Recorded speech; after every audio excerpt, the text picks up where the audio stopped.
Warhammer is an amazing game. It's got fantastic miniatures, deep and detailed lore, and ever-changing rules with a massive community. I love it. But Warhammer has a problem. A big, glaring problem that no one has really solved.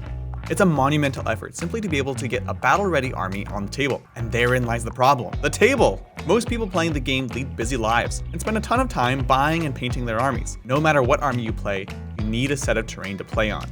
Traditionally, these sets of terrain are extremely expensive, take a ton of extra time to build and paint, and are a nightmare to store. I should know, I've been there. This glaring problem with Warhammer is why we came up with Titan's Terrain. Using pop-up technology most commonly used for children's books, it's an affordable, fast, and easy to store solution for Warhammer Terrain. But how did we get here? That's quite a jump, and it certainly did not happen overnight. We are several years in and have our new Kickstarter for Series 2. Which you can find a link for below. To best understand, let's go back to the beginning. At the center of everything was our desire to create a terrain format that would solve these fundamental issues: cost, time, and storage. We looked at many different options for building and manufacturing, and in the end settled on the underutilized niche of paper terrain. I will say paper terrain is not a new concept. It's been around for many years, particularly in the role-playing game scene. There are several companies that make fantastic RPG-style terrain from paper. It's definitely worth checking out, as the craftsmanship on these things is amazing. Games Workshop themselves have even dabbled in paper terrain with products such as the Imperial Bastion, cardstock fortress sold in its own box way back when. And more recently, some starter boxes have even contained paper structures. There are a ton of fantastic paper products, but they still have an underlying issue. They require time and effort, something Warhammer players have already spent a lot of. We wanted a foldable, collapsible version of these that was not only functional for Warhammer, but designed for it. With that in mind, we set off to create our own. The first thing to do would be to construct some basic shapes, and decide on what makes a good Warhammer terrain piece. Are there common elements across the best out there? What does a compelling but balanced board look like? Luckily, we had more than a little experience with that, having played literally thousands of games and spent a ton of time thinking and speaking about this very issue. A key feature of Titan's Terrain is its modularity. We wanted the terrain to be usable for as many layouts as possible, which is tough when you start by breaking down a typical Warhammer board. A big part of this modularity relied on being able to center a piece of terrain on a tile, ensuring that you could rotate it in any direction and get a viable placement. With that, Brian set about designing some shapes, overlaying them on various table layouts in relationship to the missions, and determining what would give us the most number of options. With something he was happy with, the prototyping began. The first prototypes were made from foam core. They were just pinned together. It's like a super simple version of an architect's mock-up, but it gave us a sense for the scale of these shapes. It became a question of what is the simplest shape we could make that would feel like a true building. And with that, we began to dive deep into the world of paper engineering. Learning about the engineering side of pop-ups taught us a couple of things. It's an immensely complicated and fascinating field, and we definitely could not do it on our own. This is where David came in. David Hawcock is an accomplished paper wizard, as we call him. He is the creator of a great number of pop-up books and projects, from the Paddington book to advising on the life-size pop-ups in the new Mary Poppins, to his newest project, a pop-up chess game recently featured on BBC's Dragon's Lair. With his expertise, we were able to quickly iterate on early designs of the buildings, going back and forth between the affordances we needed for Warhammer and the design constraints of paper.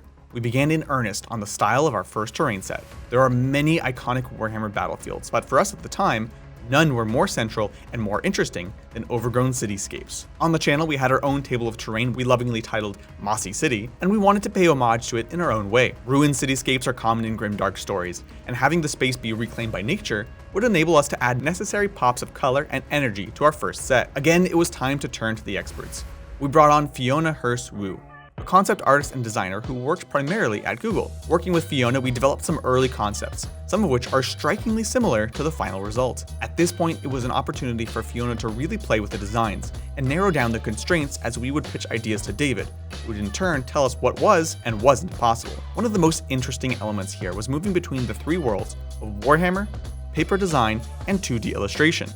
Each would have to work in tandem if the project was to succeed. Both of the original sets were developed at the same time, with Fiona taking the lead on the core set and Rylan Hurst-Wu developing most of the cathedral assets. This cathedral is still one of my favorites. After an immense amount of work, we would finally arrive at something approaching the final product. At this point, we had all the files needed to produce our first prototypes. So with that, back to David, who was kind enough to put together a polished prototype with all the new art graphics and sent it our way. We now had some insight to the building process, which we would now take to the manufacturer. Speaking of manufacturer, it was time to find someone who would bring our vision to life. And for that, we turned to GPI Manufacturing, whom you may actually know from a number of other tabletop products. After going back and forth determining the correct weight of paper, glue, Velcro, and finish, we had a real, actualized, finished product. Like, for real. Having proven our ability to produce the Titan's Terrain, we launched our first Kickstarter, and the rest, as they say, is history. Funded in only 8 hours, our first Kickstarter allowed us to put out not only the first core set, but the Cathedral Square expansion as well, which would add a key element to the boards, the half tiles. Since the Titan's Terrain system works on a grid, you can have situations in certain deployments where they create firing lanes. To solve this issue, we came up with the half tile system, which would allow players to offset tiles, closing up unsightly shooting lanes and making for a more flexible, functional city on those pesky deployments. The production and shipping of Titan's Terrain was no small task. Luckily, we had fantastic partners, such as the folks over at GPI for the manufacturing, and people like John Nephew over at Atlas Games for shipping. The Kickstarter and first product was a massive success, and a monumental amount of work paid off. At least enough to do it all again! What? Taking our knowledge gained from the first Titan's Terrain series, we set off on the next generation of the product. This time around, we wanted something that hit a bit closer to home for many Warhammer players, so we ambitiously decided to go for 2 new sets. One that would take the overgrown capital, apply everything we learned about it, and reimagine them before the inevitable onset of nature. We are all fans of classic 40k city fight games and art, and of course love the original Dawn of War. Very much inspired by these classic 40k battlefields, we brought on John Brissell to revamp the art of these tiles, as well as provide concepts on a new lava board. You might recognize some of John's previous work on products such as Magic the Gathering cards. The Forgotten Furnace set has been an exercise in contrast and richness. We wanted bold, saturated colors in a setting that hadn't really been done in Terrain. Meeting with John, we described a demonic underground complex, rife with lava and dark rituals, drawing from many sources of inspiration from years of playing games, reading books, and watching movies. On his end, David would revamp the city set with the lessons we had learned, and provide new architecture to facilitate some of the more ambitious elements of the lava board. The Infernal Spire is our tallest building yet, and leverages folds that take the building right to the edge of the tile, and a hat that adds extra height, as well as putting the halves together structurally. It's also super cute. With the concepts and architecture designed, it was time to texture the buildings. And here, Grace Toscana would lead the charge in the new lava board. Her incredibly detailed work really brings the set to life. The rich and contrasting colors would tell a story of a dark and depraved place, a corruption of its original purpose, and would provide a grimdark setting that still possessed a lot of color and vibrancy. We had learned a lot from our first time around, and we have been able to streamline every step of the process. One thing we learned from our first go-around is the sheer volume of logistical questions and details involved. And so to help with this, we would bring in our final collaborator on the project, our friend Liam, that big lovable British boy. We are so proud to present our Series 2 sets, including the Forgotten Furnace and the Shattered Hive. Let me tell you though, this is not the end of Titan's Terrain.